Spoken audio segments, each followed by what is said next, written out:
नमस्कार दोस्तों, आज इस वीडियो में बताने वाला हूं एक ऐसे सॉफ्टवेयर के बारे में जिसका नाम है माइक्रोसॉफ्ट ऑफिस पिक्चर मैनेजर। ये सॉफ्टवेयर क्या करता है, कैसे चलता है, तमाम जानकारी बनी रही है मेरे साथ। मेरा नाम है गौरव और आप देख रहे हैं सॉफ्टवेयर यूज चैनल।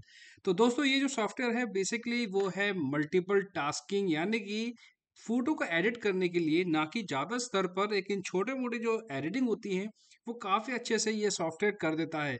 मैं बताना चाहता हूँ, ऊपर की साइड यहाँ पर मेन्यू बार दिया हुआ है, ये है शॉर्टकट जो ऑप्शंस होते हैं। यहाँ पर आपके जो मेन इमेजेस हैं वो यहाँ पर आती हैं, और एडिट करने के लिए आपको राइट हैंड साइड पर जो पैनल दिख रहा है वो यहाँ पर आता है।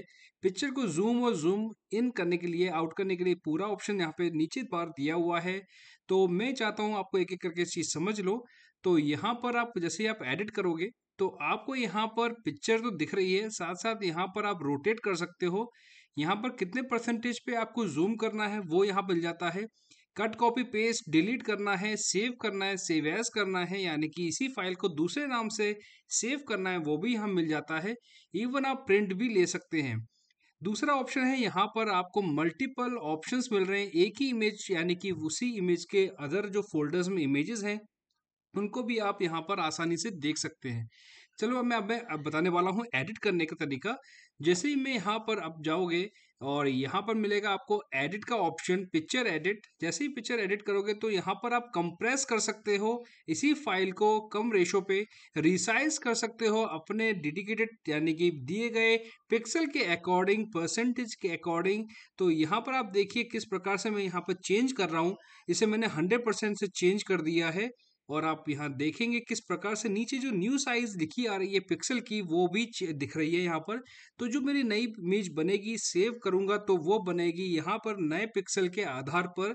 और यहाँ पर pre defined width and height का नाम दिया हुआ है, जो कि यहाँ पर web large, web small, email, email small, ये सारे ऑप्शंस दिए हुए हैं। यहाँ पिक्सल भी दिया हुआ है 800 टू 600। जैसे ही मैं इस पर क्लिक करूंगा तो आपको यहाँ पर दिख रहा होगा। तो उसी डेडिकेटेड पर्टिकुलर जो साइज आपने सेलेक्ट की है वो यहाँ पर सिलेक्ट हो जाएगी। इसके बाद यहाँ पर आपको जैसे ही ओके बटन दबाएंगे तो वो फाइल रिसाइज हो जाएगी। इसे मैं यहाँ से क्लोज करता हूँ और फिर चलता हूँ यहाँ पर रेड आई रिमूवल। ज़्यादातर फ्लैश वाली जो कैमरे होते हैं उनसे जब आप पिक्चर खींचते हो तो आंखों में रेडनेस आ जाती है, तो उसे ये रिमूव करने के लिए ये ऑप्शन मिलता है। अब हम बात करते हैं रोटेट और फ्लिप, यानी कि आप डिग्री, जितने डिग्री पे आप चाहते हैं उतनी डिग्री पे रोटेट हो जाता है, और कई सारे इसमें ऑप्शंस मिलते हैं। तो इस प्रकार से आप यहाँ पर अपने इमेज को सीधा कर सकते हो, जो उल्टी इमेज है उन्हें भी आप सीधा कर सकते हो। अब चलते हैं बैक साइड। तो यहाँ पर आपको मिलता है क्रॉप टूल, जो कि आपको डेडिकेटेड, यानी कि 3x4, 3x5, 4x6 इस पैटर्न में आपको रेशो में आप यहाँ पर आपको दिया गया है। इसे यहाँ पर सिलेक्ट कर सकते हैं। तो इस प्रकार से आपको आसानी होती है सिलेक्ट करने में। तो देखिए, अगर मैं इस प्रकार से सिलेक्ट करूंगा तो यहाँ पर भी मुझे बहुत ही परफेक्ट रेशो मिल रहा है। तो ये है क्रॉप करने का तरीका।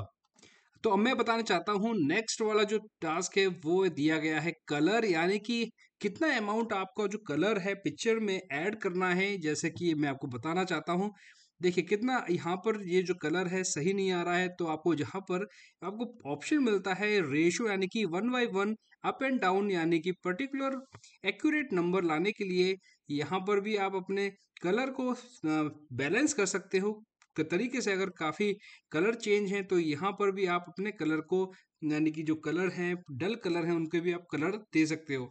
तो यहाँ पर बहुत ही सिंपल सा ऑप्शन है। साथ ही साथ यहाँ पे दिया हुआ है इनहेंस कलर, तो ऑटोमेटिकली कंप्यूटर इसे इनहेंस कर देगा। तो यहाँ पे ऑप्शन मिल रहा है ब्राइटनेस एंड कॉन्ट्रास्ट का भी दिया होता है यहाँ पे ऑप्शन। जैसे कि मैं क्लिक करूंगा तो ऑटोमेटिकली आपकी जो भी इमेज है वो उसमें थोड़ा सा कलर, यानी कि ब्राइटनेस और कॉन्ट्रास्ट ऐड हो जाएगा। अब बात करते हैं, यहाँ पर आपको मिल जाता है ऑप्शन। तो ये है एडिट वाला सेक्शन। तो इतना ही था इस एडिट वाले में। ऑटो करेक्ट, यानी कि आपका जो इमेज है वो आप चाहते नहीं है किसी भी प्रकार की उसमें एडिटिंग आप खुद करो, तो ऑटो करेक्ट यहाँ पे ऑप्शन दिया हुआ है। तो ऑटोमेटिकली आपका ये इमेज, यानी कि वो थोड़ा सा चेंज हो जाएगा, थोड़ा सा विविड और थोड़ा सा ब्राइट हो जाएगा, काफ़ी बढ़िया लगेगा। मैं एक एग्जाम्पल के लिए आपको दूसरी इमेज दिखा देता हूँ। मान लीजिए ये इमेज है और यहाँ पर मैं ऑटो करेक्ट पे क्लिक करूँगा तो आपको थोड़ा सा दिखाई दे रहा होगा, थोड़ा सा चेंज दिखाई दे रहा होगा। तो इसी प्रकार से आप यहाँ पर ऑटो करेक्ट का यूज़ कर सकते हैं। तो जो ऊपर ऑप्शन दिए हैं एक एक करके हम समझ लेते हैं। जो लास्ट का ऑप्शन है वो है दिया है हेल्प, जिसमें कि आप देख सकते हैं इसका 2010 का जो वर्जन है वो उसमें मैंने इसे इंस्टॉल किया है। यहाँ पे मिलता है आपको टूल जो कि कस्टमाइज कर सकते हो, लार्ज आइकॉन, टूल बार किस प्रकार का होना चाहिए, कौन कौन से कमांड है वो यहाँ पर आप सेट कर सकते हैं। तीसरा ऑप्शन है पिक्चर का, जिसमें कि मैंने अभी आपको बताया था auto correct, brightness, colour, crop, ये सारी चीज़ें आपको इसमें मिल जाती हैं। व्यू में देखने के लिए आपको जो इमेज है वो थंबनेल में देखनी है या फिल्म स्ट्रिप में देखनी है, सिंगल पिक्चर में देखनी है, तो control T, control B and control G इस प्रकार के शॉर्टकट्स हैं। और F5 के लिए दिया हुआ है रिफ्रेश करने के लिए, अगर आपको लगता है आपकी एडिटिंग हुई है और यहाँ पर आपको इम्पैक्ट नहीं दिखाई दे रहा तो F5 का बटन दबा सकते हैं।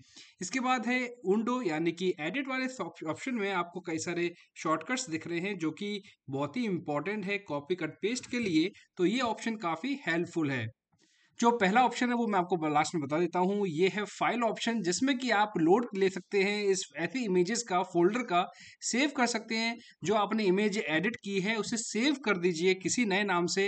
एक्सपोर्ट का बटन दिया हुआ है यहाँ पर, जैसे कि आप देख रहे हैं। आप जो ओरिजिनल फाइल है उसकी लोकेशन और जो एक्सपोर्ट करना चाहते हैं उसी फाइल को, तो किस फॉर्मेट में चेंज करना चाहते हैं, वो PNG, TIF, GIF, BMP, ये सारे फॉर्मेट इसमें दिए गए हैं। तो ये दोस्तों काफ़ी बढ़िया ऑप्शन है आपको अपने इमेज को एडिट करने का। और इसमें खास बात एक और चीज़ है जो मैं आपको बताना चाहता हूँ, एक बार में आप सभी को एक्स यानी कि रिसाइज कर सकते हो, कलर चेंज कर सकते हो। जैसे कि मैं यहाँ पर एक कलर ऑटो कलर कर दिया तो एक बार में ये सारी इमेजेस का कलर चेंज कर देता है सारे, यानी कि आपको फिर से बता देता हूँ, यानी कि रिसाइज कर सकते हो, कंप्रेस कर सकते हो, रोटेट कर सकते हो। अगर मैं चाहता हूँ ये रोटेट हो जाए तो सारी इमेजेस एक बार में रोटेट हो जाएंगी। इसी प्रकार से आपके जितने भी फंक्शंस हैं, ब्राइटनेस हैं, कलर है, क्रॉप है, या आपको जो भी करना है वो एक बार में आप मल्टीपल मनपसंद सिलेक्टेड एरिया को भी आप यानी इमेजेस को आप उसे एडिट कर सकते हैं। और यहाँ पर आपको दिया है एक्सपोर्ट और सेव कर सकते हो वो फाइल, प्रिंट निकाल सकते हो, और ये आपके सारे काम को आसानी से कर देता है। दोस्तों बस इस वीडियो में इतना ही था। आपको ये वीडियो जानकारी कैसे लगी, पसंद आए तो लाइक कीजिए और दोस्तों के साथ जरूर शेयर कीजिए। Thank you.